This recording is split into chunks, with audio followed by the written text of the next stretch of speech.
Hello, ಎಲ್ಲರಿಗೂ ನಮಸ್ಕಾರ. ಈ ಗುಂಪಿನಲ್ಲಿ ಬಹಳ ನನಗಿನ್ನ ದೊಡ್ಡವರಿದ್ದೀರಿ.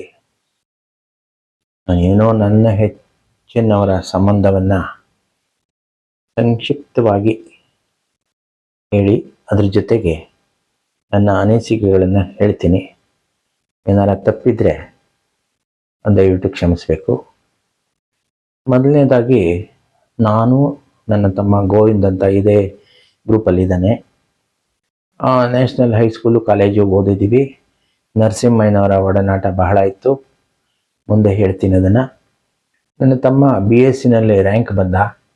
ಅವಾಗ ನರಸಿಂಹಯ್ಯನವರೇ ಸ್ವತಃ ಅವನನ್ನು ಕರೆದು ಬಹುಮಾನವನ್ನಿತ್ತು ಗೌರವಿಸಿದ್ದು ಈಗಲೂ ಕಣ್ಣಿಗೆ ಕಟ್ಟಿದ ಹಾಗೆ ಇದೆ. ಹೀಗೆ ನಮಗೆ ನರಸಿಂಹಯ್ಯನವರ ಪರಿಚಯ ಮೊದಲಿಂದ ಇತ್ತು.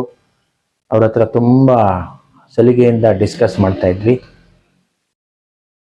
ಕ್ಲಾಸ್ ತಗೊಳ್ಳೋರು ನಮಗೆ ಅಂದರೆ, ಯಾರ ಮೇಷ್ಟ್ರು ಬರದೇ ಇದ್ದಾಗ PUCನಲ್ಲಿ ನರಸಿಂಹಯ್ಯನವ್ರು ಬಂದ್ಬಿಟ್ಟು ಅವರು ಮೂಢನಂಬಿಕೆ ಬಗ್ಗೆ, ಇದ್ರ ಬಗ್ಗೆ ಎಲ್ಲ ಪೂರ್ತಿ ಲೆಕ್ಚರ್ ಕೊಡೋರು. ಎಷ್ಟೋ ಸಲ ನಮಗೆ ಮೇಷ್ಟ್ರು ಬರದೇ ಇದ್ದಾಗೆಲ್ಲ ಅವರು ಅದ್ಭುತವಾಗಿ ಲೆಕ್ಚರ್ ಕೊಟ್ಟಿದ್ದಾರೆ.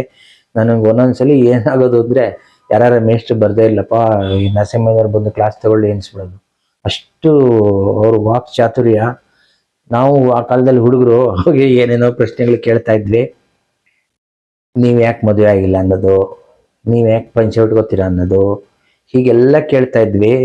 ಅವರು ಅಲ್ಲಿ ನಮಗೆ ಪ್ಯಾಂಟ್ ಹಾಕೊಂಡ್ರೇನೆ ಶೆಟ್ಲ್ ಆಡಕ್ಕೆ ಬರ್ತಾ ಇರಲಿಲ್ಲ. ಅವರು ಪಂಚೆ ಉಟ್ಕೊಂಡು ಶೆಟ್ಲ್ ಆಡೋದನ್ನ ನಾವು ನೋಡಿ ಹೇಗೆ ಆಡ್ತಾ ಇದ್ರು ಅಂದರೆ ಆಶ್ಚರ್ಯ.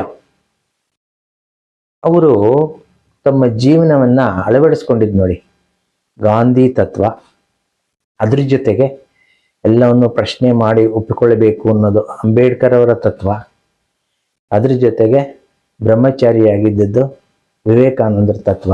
ಹೀಗೆ ಮೂರನ್ನು ಸೇರಿಸಿ ಅವರು ಎಲ್ಲೆಲ್ಲಿ ಸಕ್ಸಸ್ ಇದೆಯೋ ಅದೆಲ್ಲ ಸೇರಿಸಿ ಅವರು ಅಳವಡಿಸ್ಕೊಂಡು ಅವರು ಏನು ಹೇಳ್ತಿದ್ರೋ ಹಾಗೇ ನಡ್ಕೊಳ್ತಾ ಇದ್ರು. ನಾವು ಅವ್ರನ್ನ ಭೇಟಿ ಆಗ್ತಾ ಇದ್ವಿ, ನಮ್ಮ ತಮ್ಮ ನಾನು ಭೇಟಿ ಆಗ್ತಾ ಇದ್ವಿ. ಪವಾಡಗಳು, ಮೂಢನಂಬಿಕೆಗಳ ಬಗ್ಗೆ ಡಿಸ್ಕಸ್ ಮಾಡ್ತಾ ಇದ್ವಿ. ಅವ್ರ ರೂಮ್ಗೆ ಹೋದರೆ ಒಂದು ಚಾಪೆ ಇತ್ತು. ಚಾಪೆ ಮೇಲೆ ನಮ್ಮನ್ನು ಕೂಡಿಸೋರು. ಬಂದ್ರೋ, ನಾವು 3 ಜನ ಕೂತ್ಕೊಳ್ಳೋಕ್ಕೆ ಎಷ್ಟು ಕುರ್ಜಿಗಳು ಬೇಕು, ಚಾಪೆ ಸಾಕು ಅಂತ ಕೂಡಿಸೋರು. ಸರಳ ಜೀವನ. ಬಹಳ ಮಾತಾಡಿದ್ದೀವಿ ಅವ್ರ ಹತ್ರ ಮೂಢನಂಬಿಕೆಗಳ ಬಗ್ಗೆನೇ.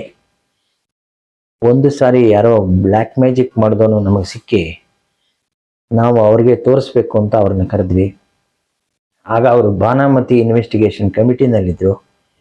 ನೋಡಿ, ಈ ಥರನೂ ಮಾಡ್ಬೋದು, ಸೈಂಟಿಫಿಕ್ ಆಗಿ ನಮಗೆ ಗೊತ್ತಾಗ್ತಾ ಇಲ್ಲ, ನಾವು ಏನೇ ನಂಬರ್ ಮುಚ್ಚಿಟ್ಕೊಂಡ್ರು ಏನು ಮಾಡಿದ್ರು ಹೇಳ್ಬಿಡ್ತಾ ಇದ್ದಾನೆ, ನೀವು ಬಂದು ನೋಡಿ ಅಂತ ಹೇಳಿದ್ವಿ. ಕೆಲವೆಲ್ಲ ಹಾಗೆ ಮಾಡ್ಬೋದಪ್ಪ, ನನಗೆ ಗೊತ್ತಿದೆ, ಆದರೆ ಈಗ ನಾನು ಕಮಿಟಿನಲ್ಲಿರೋದ್ರಿಂದ ಈಗ ಅದನ್ನೆಲ್ಲ ಹೇಳಿಬಿಟ್ರೆ ಈ ಕಮಿಟಿ ಡೈರೆಕ್ಷನ್ನೇ ಕೆಟ್ಟೋಗುತ್ತೆ. ನನಗೆ ಗೊತ್ತಿರೋದನ್ನ ನಾನು ಕೊನೆಯಲ್ಲಿ ಹೇಳ್ತೀನಿ, ಅಲ್ಲಿ ತನಕ ಕಾಯಿ ಅಂತ ಅಂದ್ಬಿಟ್ರು ನನಗೆ. ನಾನು ಕಾದೆ. ಕೊನೆ ಯಾವಾಗ ಬಂತು ಅಂದರೆ, ಅವರು ಸಾಯೋ ಸ್ಥಿತಿಲಿದ್ದಾಗ.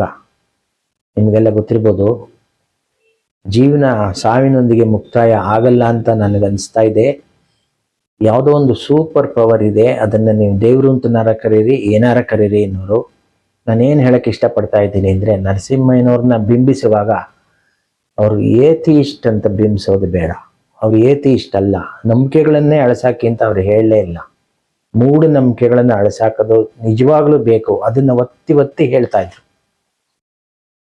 ಒಂದು ಏನು ನಾನು ಹೇಳಕ್ಕೆ ಇಷ್ಟಪಡ್ತೀನಿ ಅಂದರೆ, ನಾವು ಅವರ 100ಕ್ಕೆ 100 ಅವರನ್ನು ಒಪ್ಕೊಳ್ದೇ ಇದ್ರು ನಾವು ಒಂದು 90% ಒಪ್ಕೊಂಡ್ರೆ ಆ 90% ನಾವೆಲ್ಲ ಕ್ಯಾರಿ ಮಾಡಿ ಮುಂದಿನ ಜನ್ರೇಷನ್ಗೆ ಹೇಳಬೇಕು.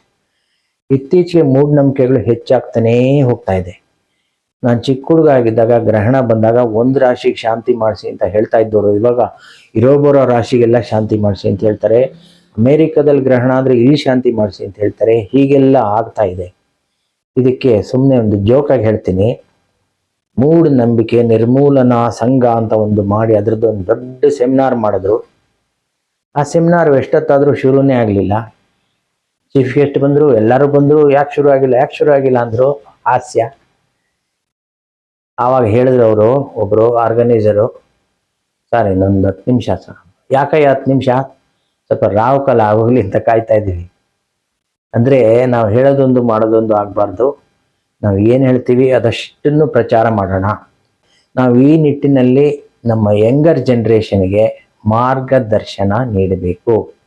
ಇನ್ನೊಂದು ಸಣ್ಣ ನನ್ನ ಮನವರಿಕೆ ಏನು ಅಂದರೆ, ನಾವು ಏನೋ ಮಾಡ್ತಾ ಇದ್ದೀವಿ ಅಂತ ಇನ್ನೊಂದಷ್ಟು ಕಲಹ ಹುಟ್ಟಾಕದೇ ಇರೋ ರೀತಿಯಲ್ಲಿ ಇದನ್ನು ಜ್ಞಾನವಾಗಿ ಚಿಕ್ಕ ಮಕ್ಕಳಿಗೆ ಅವರ ರೂಢಿಯಿಂದನೇ ಬಂದುಬಿಟ್ರೆ, ಅವ್ರಿಗೂ ವಿಚಾರ ಮಾಡೋ ಶಕ್ತಿ ಬಂದರೆ ಮೂಢನಂಬಿಕೆಗಳು ಅದರಷ್ಟೇ ಹೊರಟೋಗುತ್ತೆ. ಈ ಥರ ಮಾಡೋಕ್ಕೆ ಪ್ರಯತ್ನ ಮಾಡೋಣ. ಇದನ್ನೆಲ್ಲ ಆರ್ಗನೈಸ್ ಮಾಡಿ ಇಷ್ಟು ದೊಡ್ಡ ಮಟ್ಟದಲ್ಲಿ ಮಾಡ್ತಾ ಇರೋರಿಗೆ ತುಂಬ ಧನ್ಯವಾದಗಳು.